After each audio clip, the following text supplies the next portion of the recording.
bonjour à tous. Aujourd'hui, nous allons vous présenter une petite M3, BMW M3 E36.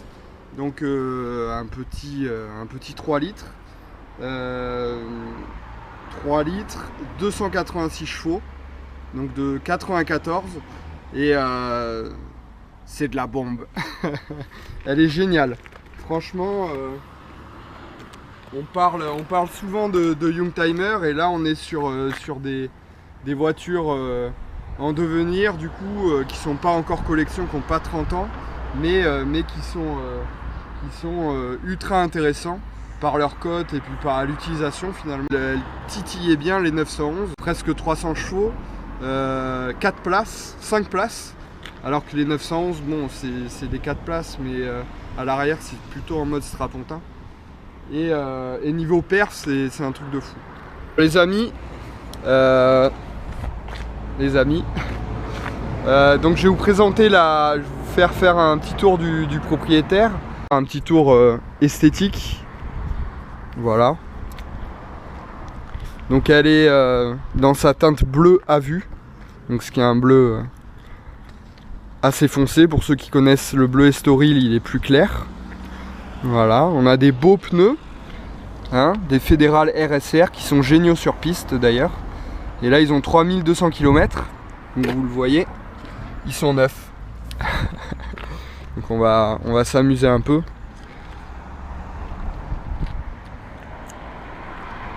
Voilà, donc elle est franchement en relativement bon état. Très bon état même, je dirais. Et l'intérieur, c'est ce fameux cuir, intérieur cuir Cobra, que je trouve magnifique en fait, où l'appui-tête et les maintiens du dos font qu'une seule pièce. Et en fait, quand on monte l'appui-tête, tout remonte. Voilà, ça fait un peu une tête de Cobra. Cet intérieur, franchement, est de toute beauté. Voilà, après, ça reste classique, hein. On a les surpiqûres, pas les surpiqûres, pardon, mais les rajouts de cuir colorés, donc aux couleurs de Motorsport. Et voilà, c'est assez austère de base. Donc celle-là est quasiment toute d'origine.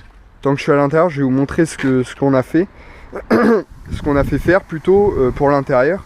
En fait, tous les habillages là, tous les inserts étaient de cette couleur, un plastique ou un simili-cuir qui se décollait d'ailleurs. Et là, on l'a fait faire en vrai carbone.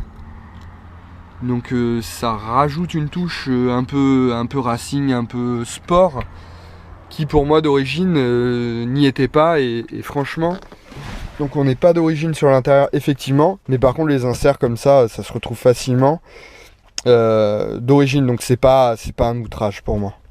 Voilà, donc il y a la console centrale, boîte manu 5 vitesses, le petit insert là, les coques avant et les coques arrière. Voilà pour ce qui est de l'intérieur. Après, rien de spécial, il y a tout ce qu'il faut. Ni trop ni trop peu, ordinateur de bord 18 touches, la clim, pas de régule, mais bon, c'est pas très grave. La radio ne fonctionne pas, mais il y a l'échappement pour nous rappeler que c'est pas grave.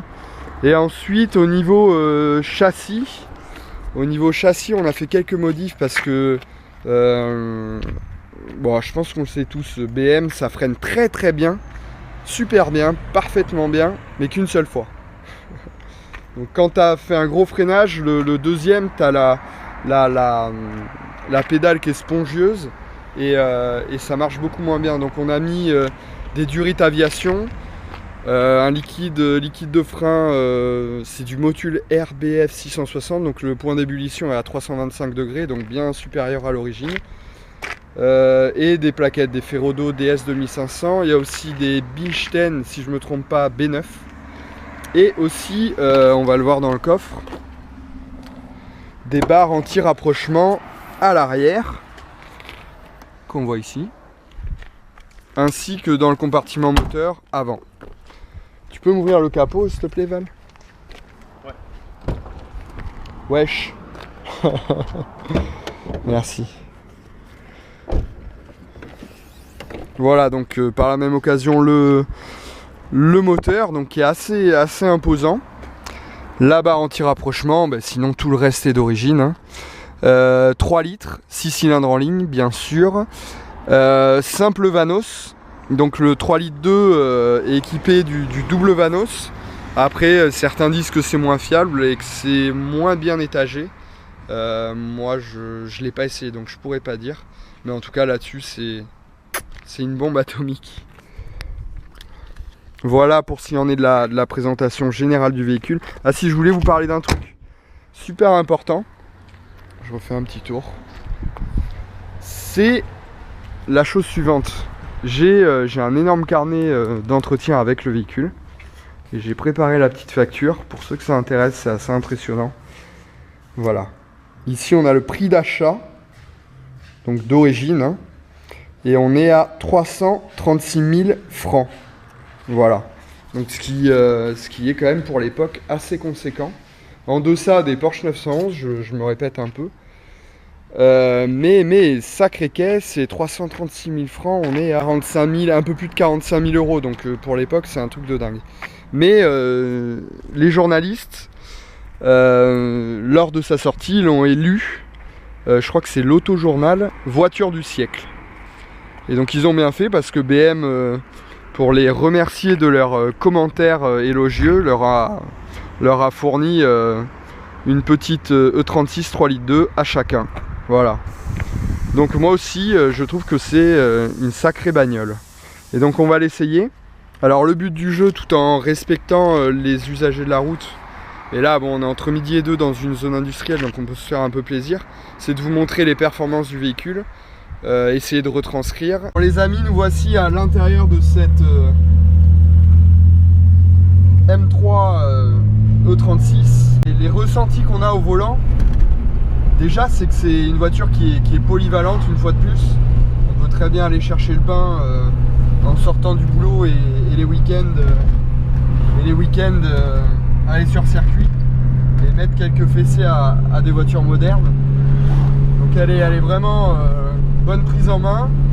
Et en fait ce qui est génial aussi, c'est ses défauts finalement. Il y a du bruit, il y a des suspensions un peu raides, il y a des odeurs d'échappement, tout ce que les voitures modernes n'ont pas et finalement qui les aseptisent au possible.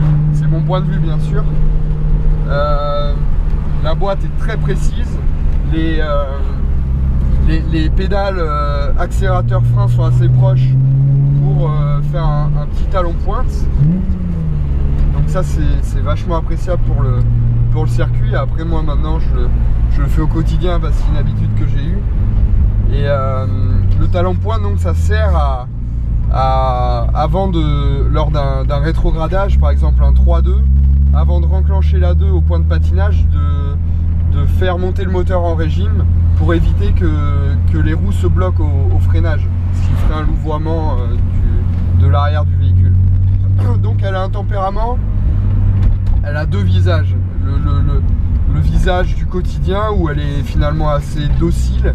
La conso moyenne, on va dire maîtrisée, raisonnable, on est aux alentours des 10 litres et demi. Après, en la sollicitant un peu, on est autour des 13 litres et sur circuit, c'est 25 litres, voire plus. Et puis il y a le côté bestial. On va voir là, je vais faire un petit démarrage. Là, les chevaux, c'est du couple à bas régime et grâce au Vanos, un coup de pied au cul à partir de 4000 quoi.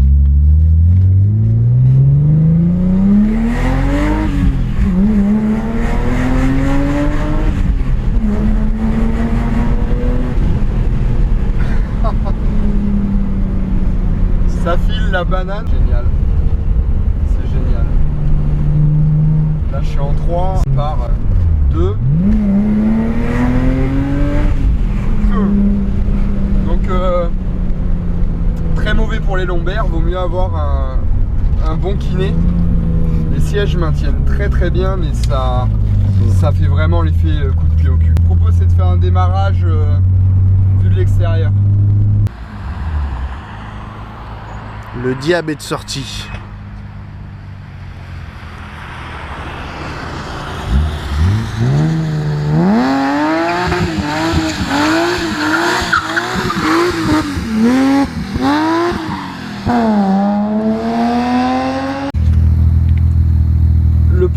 pneu c'est un slick pour le prix d'un semi-slick quoi.